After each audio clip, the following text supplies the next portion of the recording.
What's up, YouTubers? Here in a Renault Megane, I'm going to show you how to reset your infotainment unit in case you're having issues with performance like lagging, backup camera's not working so well, your screen is glitchy, your screen goes blank sometimes, your CarPlay doesn't want to work well, your Samsung features aren't working. So here is how to do it. Now, this is a basic reset. I will also show you the factory reset, but let's just jump right into the normal reset. So the basic reset for this, you will not lose your settings. It will just restart the system with the car running. What you want to do is come over and hit the power button and hold it for about 10 seconds.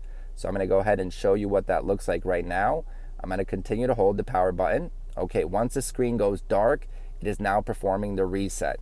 So we're going to wait a few moments. I'm going to show you. Now the Renault sign comes back up. This is activating the basic reset of the infotainment system.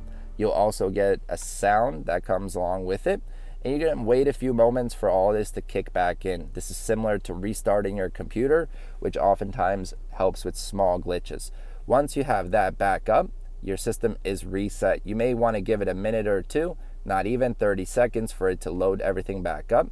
Now, in case you want to do a factory reset, which will reset your device to the original factory settings, that will also include resetting any Bluetooth settings you have, any language settings you have, any updates you have to your infotainment to the time when your car came off the factory line.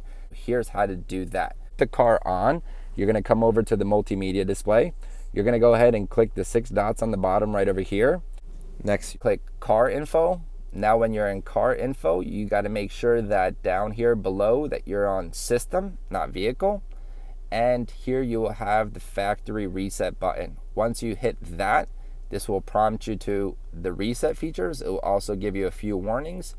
Once you do that, it does take about 2-3 minutes for everything to kick back in and come back to itself. Now, in case your display is completely black and you're getting no power to your multimedia, in the end I'll have a video linked. Check your fuse. I'm going to show you exactly what fuse. In the end, I'll have a video link. Thanks for watching.